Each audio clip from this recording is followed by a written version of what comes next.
Kawan-kawan, perjalanan healing adalah perjalanan sampai kita menutup mata. Perjalanan di mana kita terus berlatih membesarkan hati, berbaik sangka. Perjalanan di mana kita terus berlatih tawakal, mewakilkan semua urusan kita, percaya dan iman kepada setiap pengaturan Allah. Dan perjalanan ini tidak mudah. Healing itu erat korelasinya dengan perjalanan keimanan. Jadi kalau ada yang bilang, oh healing beda sama iman, enggak. Semakin kita baik iman kita sama Allah, kita akan semakin cepat pulih. Kita semakin akan tenang menjalani kehidupan ini. Kita akan semakin percaya bahwa ketika Allah yang ngatur urusan kita, tidak ada celah sedikit pun. Selama ini kadang kita kecewa, mudah sakit, mudah terluka, punya luka batin. Sebab apa? Sebab salah satunya kadang kita ingin ngatur hidup kita, tapi ternyata kenyataannya tidak seperti yang ada dalam bayangan kita. Maka kawan-kawan, setiap dari kita pasti pernah punya perjalanan dan luka. Pertanyaannya, luka apa yang paling sulit Anda maafkan? Memaafkan bukan melupakan. Memaafkan itu adalah merubah makna dari rasa sakit menjadi rasa cinta, rasa syukur. Dari rasa sakit menjadi rasa netral, itu memaafkan. Ingatannya tidak akan mungkin lupa.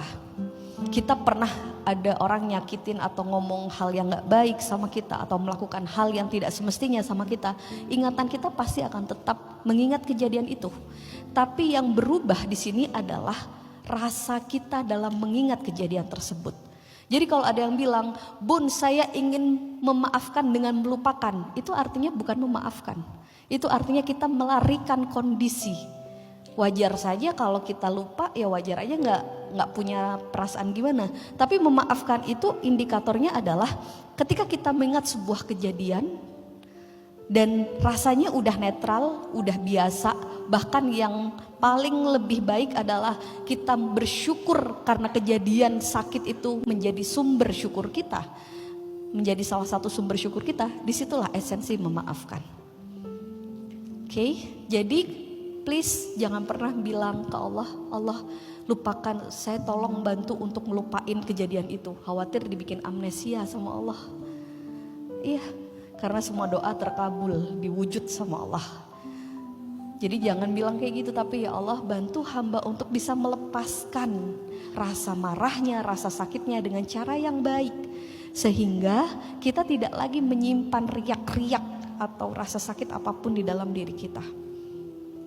Dan kawan-kawan, seseorang yang masih belum selesai atau kita sebut dengan istilah unfinished problem, itu berat banget jalannya. Nanti kita akan belajar bahwa ternyata satu luka akan membuka luka-luka yang lain. Satu luka yang tidak diobati akan potensi memunculkan luka-luka dan trauma-trauma di fase selanjutnya. Maka izin boleh dibuka catatannya, buku catatannya. Yuk kita akan pelan-pelan ngasih ruang untuk diri kita mendeteksi, mereview perjalanan diri kita. Kalau mau ditanya, siapa sih orang yang membuat kita terluka? Siapa sih orang yang paling membuat kita terluka? Kira-kira jawabannya Anda udah tahu gak siapa orangnya?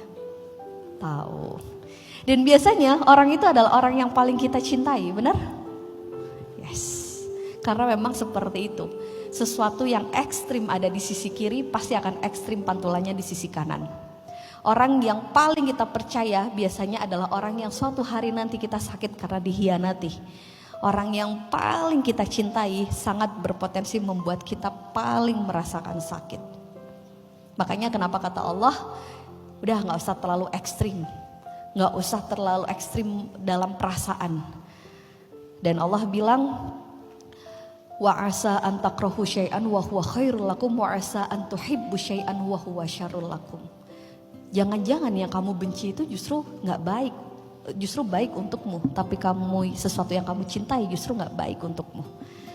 Karena kenapa? Kadang dua sisi tadi, kita ekstrim terlalu mencintai, tapi ternyata juga dari cinta itulah kita terlalu sakit.